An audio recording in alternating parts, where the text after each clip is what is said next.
Una alza por sobre la esperada tuvo el IPC, la inflación de octubre, anotando un avance, una variación de 1% según datos del Instituto Nacional de Estadísticas.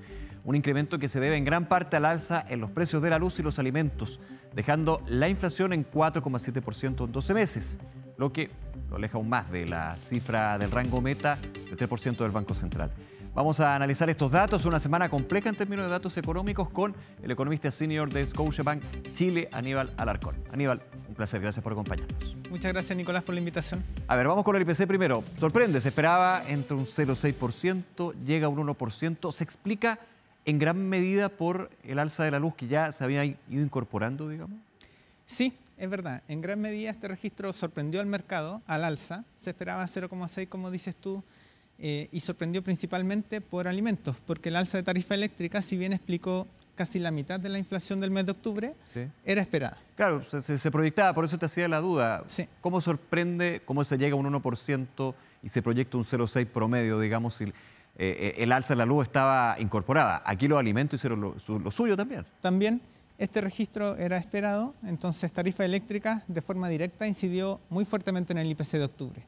Pero ahí estamos viendo un ligero traspaso también a otros bienes y servicios en cuanto a este alza de las tarifas eléctricas. Por ejemplo, en cuanto a los servicios del gasto común, que traspasa directamente el alza de tarifa eléctrica, aumentó fuertemente. Y alimentos también subió muy fuerte. Ustedes saben que los alimentos se procesan y necesitan electricidad. Y hoy en día estamos viendo, con información al mes de octubre, un traspaso a alimentos más bien procesados.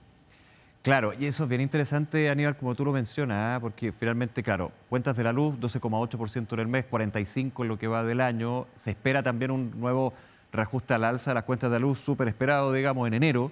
Sí. Y esto va permeando en distintos factores de la economía. O sea, electricidad que se necesita para procesamiento de alimentos, gastos comunes también que ya habían subido con el cambio tributario en términos de los servicios asociados. No se ve fácil la cosa.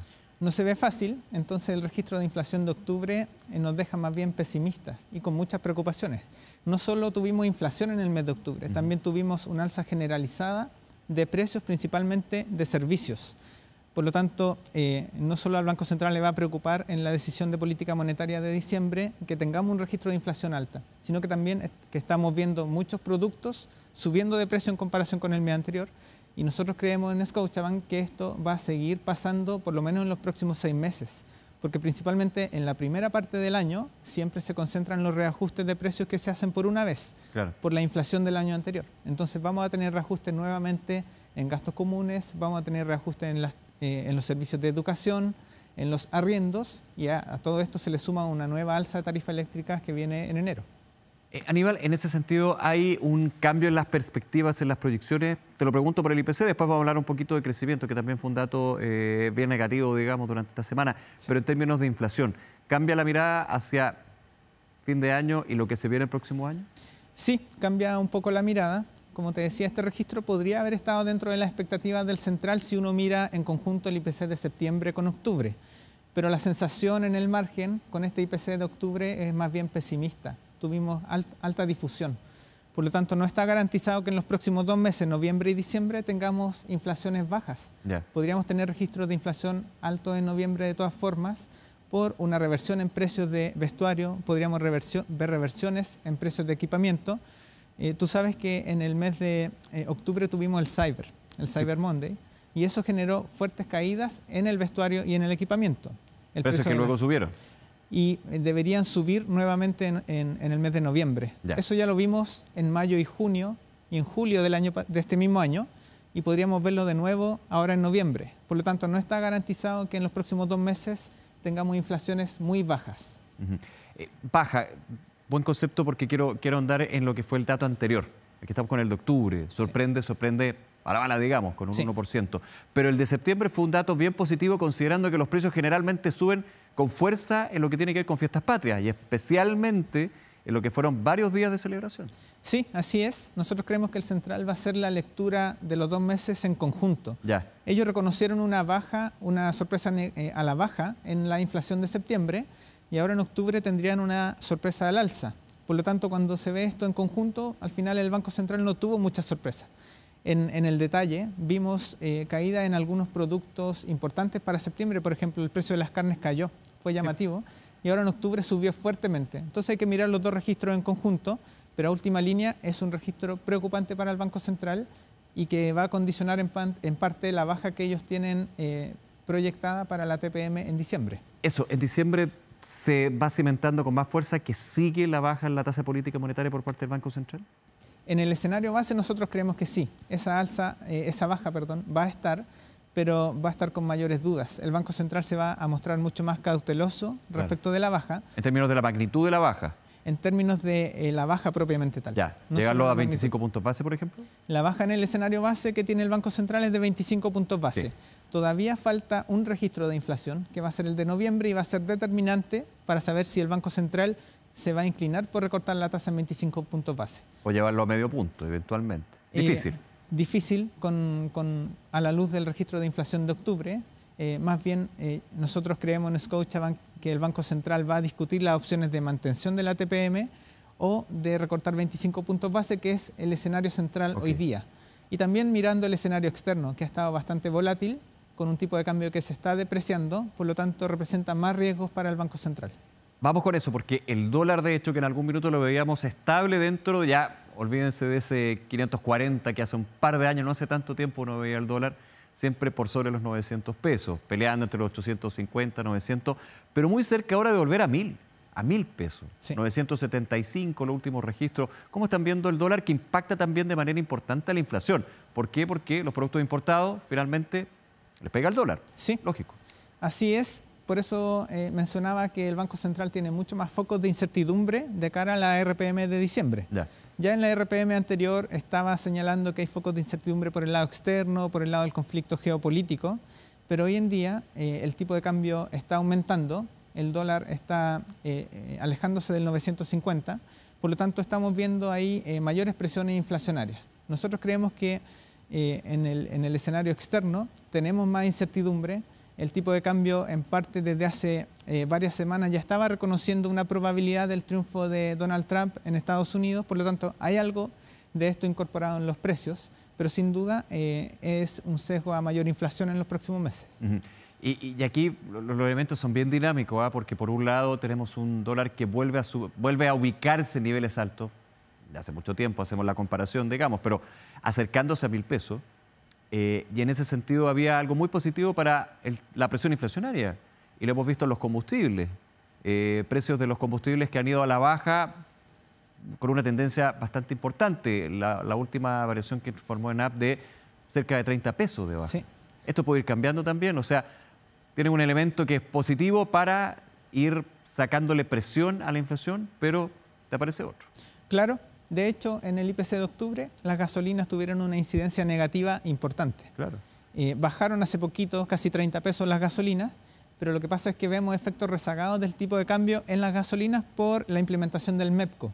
Hoy día, con el alza del tipo de cambio, probablemente en 3 semanas más vamos a ver alza en los precios de las gasolinas, que podrían ser acotadas, pero ya entrando diciembre vamos a ver alzas más fuertes. En términos de incidencia inflacionaria, en noviembre podríamos todavía ver algo de incidencia negativa por parte de gasolina en la inflación por efectos base principalmente.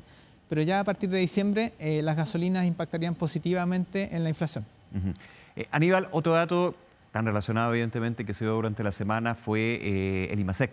Nulo crecimiento durante el mes hizo de hecho que escucháramos al ministro de Hacienda, Mario Marcel, en un tono totalmente distinto a reportes anteriores, de que no se va a alcanzar la meta de 2,6%. Ya.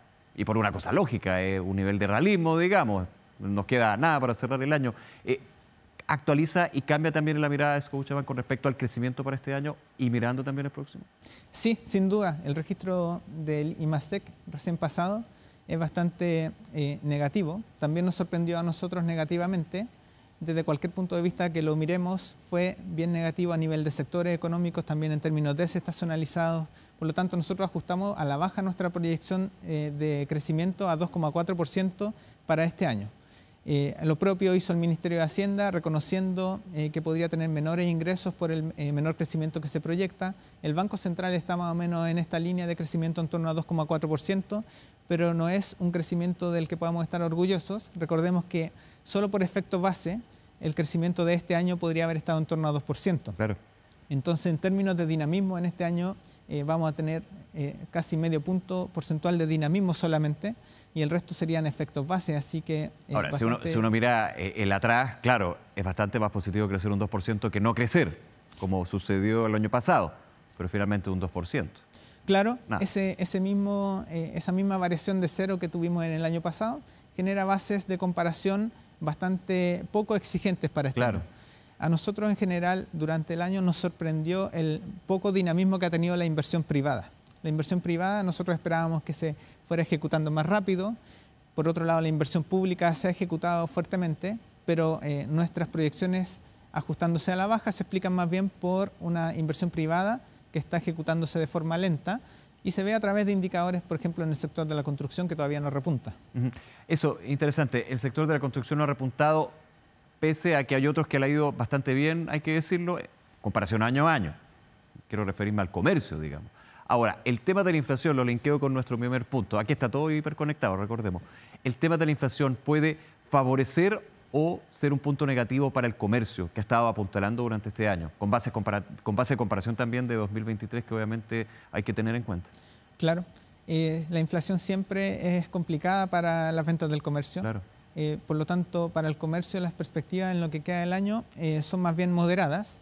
El comercio tuvo un periodo hace un par de años de mucha liquidez por parte de los hogares gracias a los retiros y gracias al estímulo fiscal. Eso se fue diluyendo de forma rápida y hoy día el comercio está funcionando básicamente con lo que puede entregar los ingresos provenientes del trabajo. Y el mercado laboral también está en una posición muy débil que el mismo Banco Central está monitoreando de más cerca, dado que las cifras han decepcionado. Así que las perspectivas para el comercio en general tampoco son alentadoras. Tenemos todos estos elementos y déjame preguntarte por último, Aníbal, la discusión que se da en el Congreso en términos del presupuesto. Ya de hecho, dentro de las medidas que está aplicando el Ministerio de Hacienda es algunos reajustes al propio presupuesto del 2025, porque la actualización de cuánto se va a crecer, la actualización de cuánto van a ser los niveles de los precios, evidentemente también va obligando a que tu presupuesto a nivel de Estado, como el de una casa, digamos, se vaya actualizando. ¿Cómo han visto ustedes también eso? Sí, la discusión presupuestaria está bastante difícil. El Ministerio de Hacienda está tratando de sacar adelante el presupuesto y está ofreciendo medidas y bastante esfuerzo. Por ejemplo, para este año el ministro de Hacienda ya anunció que va a recortar el gasto en torno a $1.000 millones. Claro. Un esfuerzo bastante significativo que va a hacer que el gasto, en vez de crecer sobre 3%, vaya a crecer en torno a 2% en este 2024. Para el presupuesto del 2025 también se anunció un ajuste y eso logró destrabar en parte la discusión y pasó a tercer trámite hoy día en el Congreso. Con las críticas que ha habido por parte de parlamentarios en términos del uso del FES, del Fondo de Estabilización de Emergencia, en este sentido, para ir financiando el déficit. Claro, el FES no tiene tantos recursos como en el pasado, hoy día está bastante desfinanciado, pero aquí principalmente lo que se destaca es el esfuerzo del Ministerio de Hacienda por recortar el gasto, no solo para el próximo año, sino que también para este año. Por lo tanto, este año vamos a tener un menor impulso fiscal, el crecimiento va a estar en torno a 2% en términos de gasto, y para el próximo año todavía está por verse porque se pueden anunciar nuevos ajustes presupuestarios, pero el crecimiento del gasto va a estar algo por sobre 5%. Para este año entonces el impacto que puede generar el gasto público en la economía va a ir disminuyendo y de hecho el gasto público se va a contraer fuertemente en el cuarto trimestre. Otro punto, y vuelvo a lo que tú mencionabas por parte de la inflación, del crecimiento, a nivel internacional, a nivel, por ejemplo, de la llegada, el regreso de Donald Trump, con todo lo que es su programa económico, con sus promesas económicas, con el impacto que se ha visto, por ejemplo, en el tipo de cambio, que ha sido de un vaivén, digamos, con mucha fuerza el día siguiente después de ser reelegido, 20 pesos, pero después se va moderando. El tema de las tasas va a ser bien relevante. La señal que dio la Reserva Federal también durante esta semana, ¿cómo se va evaluando esto también en el entorno internacional que finalmente le pega también a Chile? Sí, en términos generales, nuestra visión del escenario externo y sobre todo con lo que está pasando en términos electorales en Estados Unidos es de moderación. Si bien las políticas de Donald Trump en términos generales el mercado las ha leído como inflacionarias, pero también por otro lado como medidas que podrían generar crecimiento económico, es decir, la curva de rendimiento de las tasas en Estados Unidos está inclinándose. Están subiendo también las tasas cortas y están subiendo las tasas de largo plazo. Nosotros vemos esto con más moderación, no vemos evidencia clara de que en el periodo anterior de Donald Trump haya aumentado la inflación o el crecimiento haya sido significativo. Lo que sí es cierto, y nosotros lo compartimos en Scotiabank, es que la incertidumbre global sí está en aumento. Claro. Y eso también podría ser negativo para la economía, pero somos más cautelosos respecto de lo que podrían generar las políticas económicas de Donald Trump. Aníbal Alarcón, economista senior de Scotiabank Chile. Muchísimas gracias, Aníbal, por acompañarnos. Que esté muy bien. Muchas gracias por la invitación. Nos vemos.